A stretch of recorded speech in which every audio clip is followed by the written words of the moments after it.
Pile আমার কথা শুনকে কি আছে? চাচি তুমি শুনতাছো না? কি সুন্দর চিকন গলার সুরে কার জানি ভিক্ষা করতেছে। এ হ হ হ শুনতেছি তো। আশেপাশে তো কাউরে দেখি না, কেরা ভিক্ষা করে? ওই দিক থেকে তো ভাই আসতেছে শব্দটা।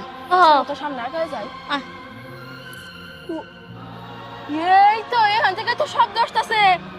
এই রানী কাকড়া, তোমার এই অবস্থা, তুমি রাস্তায় রাস্তায় এমনি করে ভিক্ষা করতেছো, আর তুমি না মইরা লাগা বলে?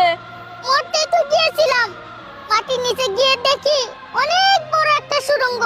ওই সুড়ঙ্গ দিয়ে হেঁটে হেঁটে বের হয়ে এদিকে চলে আসছি। এখন আমি কোনো জায়গায় যেতে পারছি না, এখানেই রয়ে গেছি আর ভিক্ষা করছি। বুঝতে পারছি, যাক বাইসা রইছো, ভালোই হইছে। একটা খবর জানো কি তুমি? কি হয়েছে? আমার রাজা কোথায়? আমার এমন লাগছে কেন? বলো বলো। তোমার রাজার সাথে আমার দেখা হয়েছিল। তোমার রাজাই তোমারে খোঁজার জন্য তোমার কাছে পাঠাইছে। তোমার রাজ্যের তো সেই খারাপ অবস্থা, যুদ্ধ লাগা কালা কাকড়ারা বলে একবারে বংশ বিস্তার কইরা তোমাকে বলে উঠাই দিতেছে রাজ্য থেকে। হায় হায়, এই কি অবস্থা আমার রাজ্যে? আমার রাজা কোথায়? আমার রাজা! আমার রাজার কাছে নিয়ে চলো। তোমার খোঁজার জন্য তো আমি বাইর হইছি। রাজার সাথে তো তোমার আমি দেখা করে দেবো, তবে তোমার যাইতে হবে না। তুমি এখানে খারাপ, আমি রাজারে খবর দেওয়ার ব্যবস্থা করতেছি। রাজা আসবো তোমার কাছে, তোমার রাজার মতো করে নিয়ে যাবো। ও চাচি, যাও নদীর পাড়ে যায় রাজা কাকড়া ডেকে নিয়ে এসো। যাও যাও যাও। আচ্ছা আমি যাইতাছি।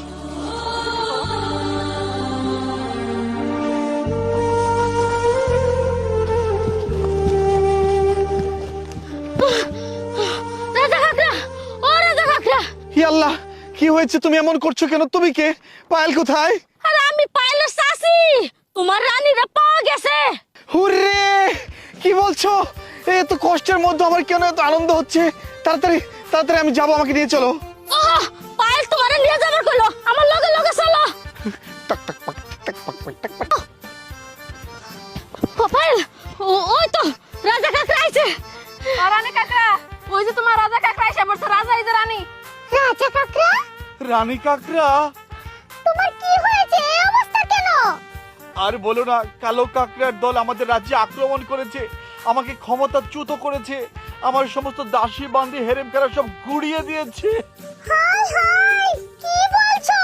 এটা কোন কালো কাকড়ার দল? আমাকে বলো।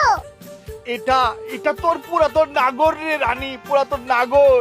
তুমি চিন্তা করো না রাজা, আমি চলে বলে কলে কৌশলে তোমার সিংহাসন আবার তোমাকে ফিরিয়ে দিব। তোমার সিংহাসনে তুমিই বসবে।